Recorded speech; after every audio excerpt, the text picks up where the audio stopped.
Buenos días a todos, estoy muy contento y muy agradecido por esta oportunidad, particularmente al doctor Pablo Sada, a Zulma por la invitación y a todos por su atención. Vamos a estar aquí una semana con ustedes explicando muchos más detalles de la metodología con mi colega Cecilia González, que es la representante del equipo nacional de Uruguay. Hoy les voy a platicar un poco sobre algunos detalles sobre la red global. Algunos de ellos ya los mencionó Pablo, pero voy a resaltar un poco más. Algunos datos comparativos a nivel mundial y regional y casos específicos donde se puede usar la metodología. Ok, para aquellos que no conocen a los líderes fundadores de este proyecto, el doctor Ronald Lee y el doctor Andrew Mason. El doctor Ronald Lee de la Universidad de California en Berkeley, doctor Andrew Mason de la Universidad de Hawái, del Departamento de Economía, y ellos elaboraron, con base en sus trabajos de hace muchos años, sobre los efectos económicos del cambio demográfico, diseñaron este proyecto hace aproximadamente unos 20 años.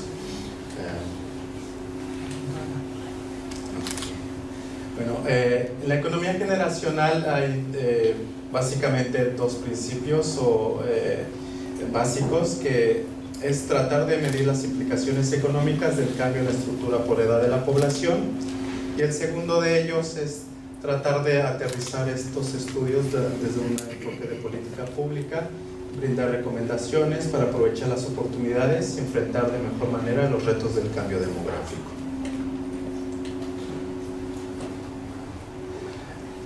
Los objetivos principales de este proyecto son mejorar nuestro entendimiento de la economía generacional, cómo se transfieren recursos entre distintos grupos de edad, entre distintas generaciones, y también entender la influencia del crecimiento poblacional y el cambio en la estructura etaria sobre algunos otros aspectos económicos. Por ejemplo, el crecimiento económico, las diferencias de género, la equidad generacional.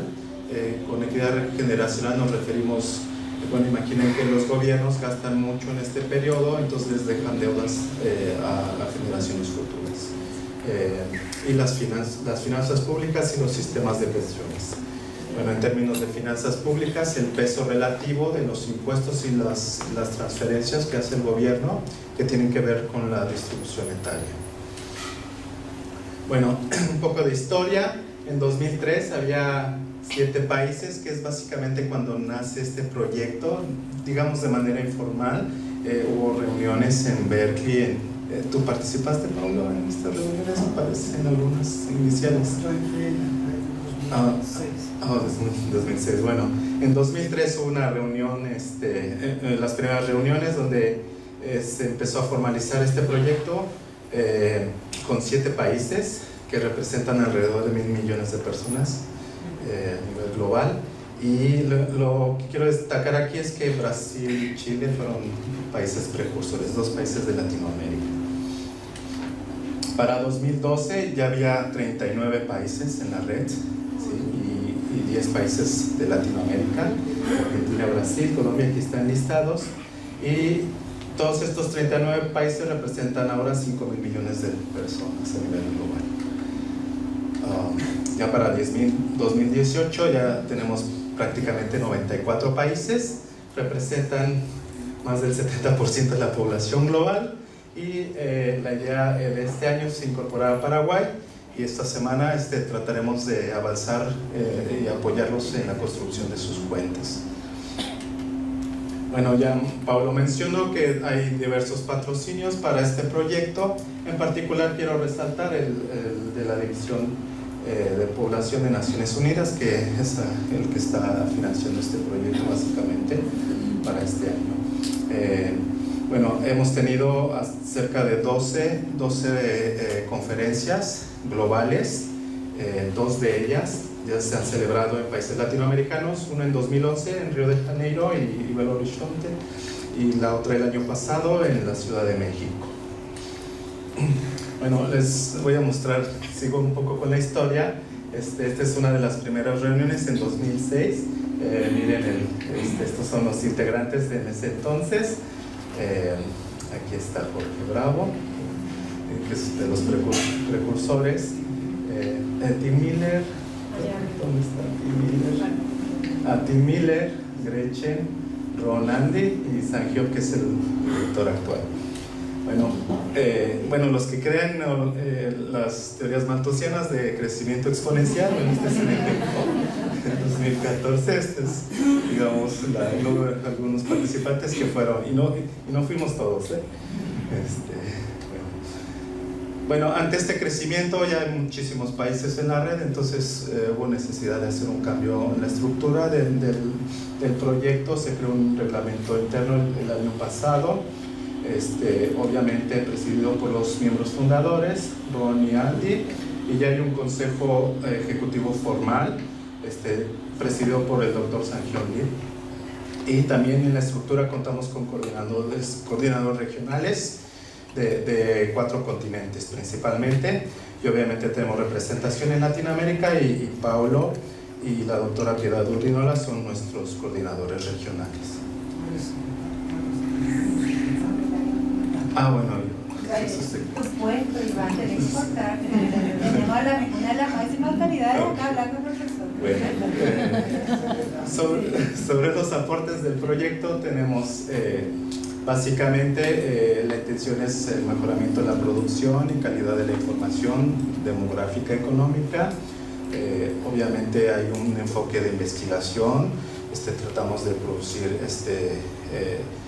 artículos en revistas de alto impacto, reportes, policy briefs, y la idea también, como ya les mencioné, es con base en estos resultados hacer recomendaciones de política, y también la idea es hacer comparativos internacionales y por países específicos, reuniones globales y talleres de capacitación como el de esta semana. Este es un ejemplo del potencial de este proyecto. Es posible escribir artículos de muy alto impacto, y también tenemos este tipo de publicaciones, ¿no? Resúmenes de política. Esto los pueden encontrar en el sitio. Después les muestro el vínculo. Bueno, lo importante de este proyecto es que tenemos una metodología que es estándar. Entonces, al inicio comenzamos con algunos... esta metodología se formalizó en esta publicación por primera vez. Es un libro que se publicó en 2011, y hay casos de estudios para alrededor de 22 países de todo el mundo, y hay artículos de Ron y Andy con los fundamentos básicos de la metodología. Y bueno, la metodología en sí ya se formalizó en este documento, que es un manual de cuentas nacionales de transferencias que tiene el respaldo de Naciones Unidas. Aquí pueden encontrar todos los detalles para el cálculo de las cuentas, y es la base que vamos a usar esta semana para tratar de calcular las estimaciones de Paraguay. Sigo con la metodología. Básicamente la idea es la distribución de flujos económicos nacionales entre grupos de edades, ¿sí? Se emplean diversas fuentes de información microeconómica y macroeconómica, principalmente basadas en el sistema de cuentas nacionales. O sea, la idea de este proyecto es que nuestras estimaciones sean consistentes con las que reporta el Banco Central, su Banco Central, en cuentas nacionales, ¿sí? Nada más que nosotros desagregamos a nivel de edad. Ya les dije que es una metodología estándar que se aplica a todos los países de la red. Esto es muy importante porque nos permite hacer comparativos internacionales.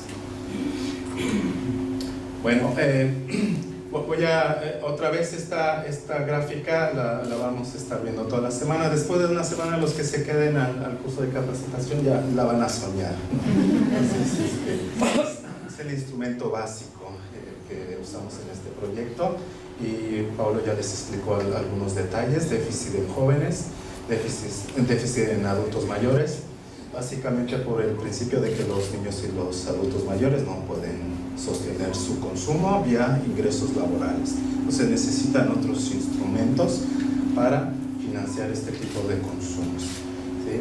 Entonces este proyecto básicamente se encarga de explicar no solamente estos patrones, que ya dije son muy importantes, sino la forma de financiar estos déficits, ¿sí? Entonces, una vez que tienen las cuentas completas, ustedes van a ser capaces de decir, bueno, un niño de 5 años produce tal cantidad de consumo, bueno, ¿cómo es que se financia? Bueno, tenemos estas formas de financiamiento por edad.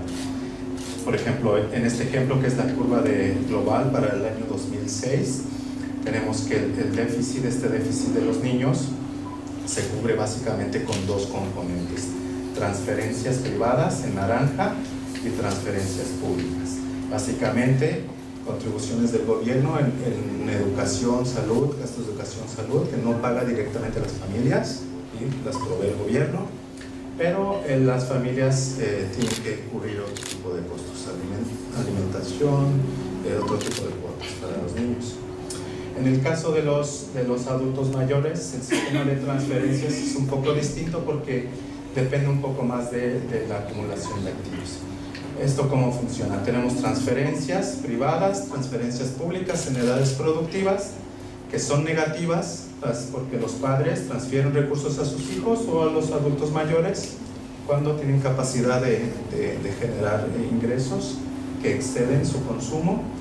Y las transferencias públicas porque también son negativas porque los grupos en estas edades pagan impuestos, ¿sí? Con esos impuestos es posible financiar esas transferencias hacia otros grupos. Y bueno, este es otro elemento fundamental en esta metodología, que es el de la reasignación de activos.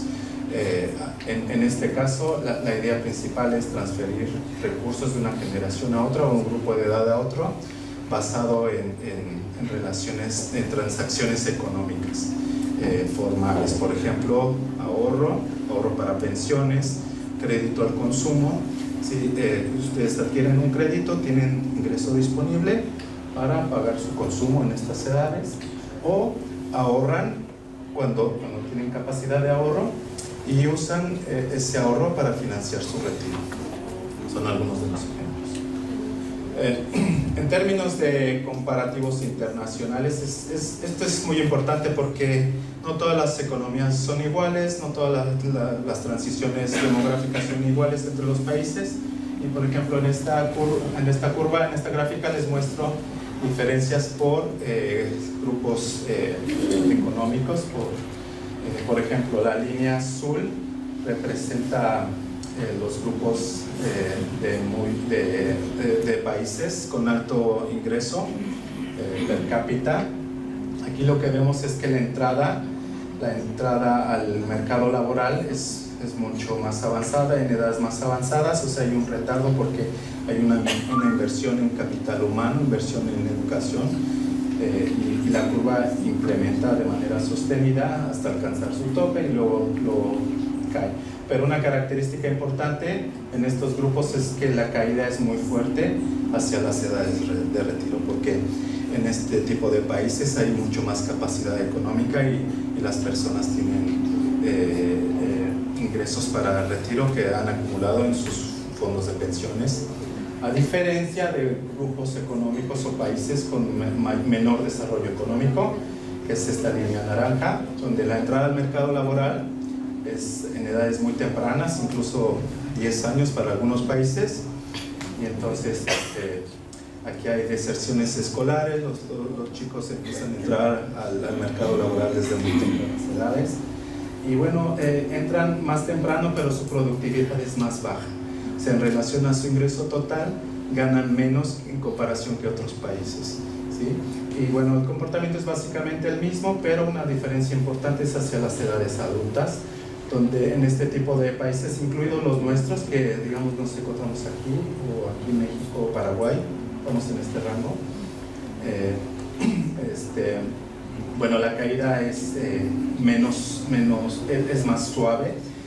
Las personas en edades adultas siguen trabajando para sostener su consumo, y bueno, hay muchas razones de esto.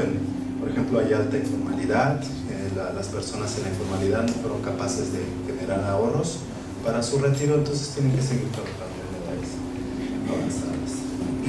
El caso del consumo es similar. En edades tempranas, el consumo de los países con bajo crecimiento económico es mucho más bajo en comparación a los otros grupos económicos, y obviamente se mantiene el gradiente, ¿no? por nivel económico. Otra vez hay mayor capacidad de los países ricos de pagar o invertir en capital humano, en educación. Hacia edades productivas la gráfica es plana prácticamente para todos los grupos, exceptuando los grupos más pobres, y hacia finales hacia la edad de retiro también observamos el mismo gradiente, y de hecho es mucho más fuerte. En países ricos el gasto en salud, por ejemplo, es muy fuerte en comparación con otro tipo de países. Entonces, esto es para mostrar las diferencias. Hay diferencias regionales también muy importantes. Y bueno, algunas potencialidades de este estudio es otro tipo de temáticas. Por ejemplo, ya mencionaron el dividendo demográfico. Con este proyecto podemos calcular el dividendo demográfico en pesos y centavos, o dólares y centavos. Bueno, la idea básica de este dividendo demográfico es que llega un periodo en la transición demográfica donde el número de productores excede al número de consumidores efectivos. O sea, hay una fuerza de trabajo importante que potencia el crecimiento económico durante ese periodo. Es esta parte cuando observamos un área positiva, y puede generar ganancias anuales hasta de 0.5 del Producto Nacional. Varía por país. En algunos países hemos observado tasas de crecimiento de 1% per cápita por puro efecto demográfico. Este es un efecto temporal que se extingue cuando avanza la transición demográfica hacia el envejecimiento poblacional. Termina la fase de dividendo. Esta es básicamente la forma en que lo medimos. Ahorita no doy detalles, pero con estas curvas de ingreso y consumo podemos reconstruir toda esta curva de este dividendo demográfico. Y lo interesante también es que podemos observar diferencias regionales muy importantes. El caso de las Américas, Latinoamérica en específico, se encuentra aquí. Observamos que el periodo de dividendos se calcula entre 1974 y 2030, es aproximadamente 50 años de periodo de dividendo demográfico. Es muy similar al asiático. La única diferencia es que ellos hicieron políticas económicas importantes que aceleraron el crecimiento económico. Si algunos recuerdan la teoría económica sobre los tigres asiáticos, este tipo de países, Corea del Sur, Japón, estuvieron creciendo a tasas sostenidas de hasta el 6% anual, a diferencia de Latinoamérica, donde más bien hubo recurrentes, baja productividad, crecimiento económico magro durante el periodo. Pero bueno, todavía es esperanza, porque hemos estado haciendo algunos estudios donde vemos que si aumenta el número de personas en niveles educativos, en mayores niveles educativos, eso potencia el dividendo demográfico. Y bueno, este es el caso de África, donde la diferencia es sustancial, porque ellos están en un periodo retardado de transición demográfica y de transición epidemiológica. Otro aspecto que se puede analizar con este tipo de información es la carga financiera del envejecimiento de población desde un punto de vista fiscal. Así como tenemos curvas de ingreso laboral, curvas de consumo, también podemos construir curvas de impuestos, curvas de transferencias, y entonces la diferencia por grupos de edad nos dice qué tanto el gobierno tiene que incrementar sus tasas de impuesto, por ejemplo, para hacer sostenible un programa social específico que está enfocado hacia ciertos grupos de edad. Todo eso lo podemos medir. En este caso específico tenemos el efecto puramente demográfico de la dependencia de adultos mayores en relación al ingreso laboral.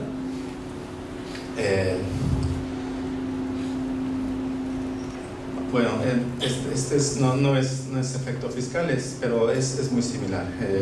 Bueno, aquí lo que medimos es qué tanto del déficit de los adultos mayores se va a financiar con ingreso laboral. En los países ricos el 20%, digamos, hacia 2016. O sea, se requerirá de alrededor del 20% del ingreso laboral para sostener el consumo de los adultos mayores. Eso es lo que me está diciendo esta gráfica. Con el envejecimiento poblacional, esto se va a aumentar a 42%. Ahora imaginen que usan impuestos. Si usan impuestos, ahora van a tener la curva que tanto la carga impositiva tiene que aumentar para sostener las transferencias de adultos mayores o las transferencias de jóvenes, ¿sí? Con el envejecimiento. Entonces es muy similar. Las diferencias son sustanciales dependiendo del grado de desarrollo económico y del nivel de transición demográfica en cada región. Bueno, también es muy importante que la curva que les mostré son valores promedios de ingreso laboral y consumo, pero hay mucha heterogeneidad en todos los países, entre regiones, y las curvas no, o sea, alguien que gana $100, lo que les estoy mostrando en esta curva nacional es que alguien gana $100 al mes y otra persona gana $20 al mes, ¿no? El promedio es $60. Esta curva nos está mostrando el promedio de $60. Pero ahora veamos el caso de las mujeres y los hombres, ¿sí? En México, por ejemplo, los hombres ganan mucho más de la mitad en promedio que las mujeres en edades productivas, ¿sí? Entonces, eso no se captura en el modelo estándar. Entonces, alternativas de este proyecto es extender este tipo de temas de desigualdad, de género, por ejemplo, para analizar los casos específicos. Y bueno, para eso hay cosas que no se están incluyendo en las curvas de mercado, que es la participación de las mujeres en los hogares, en el cuidado de los chicos o de otros miembros del hogar.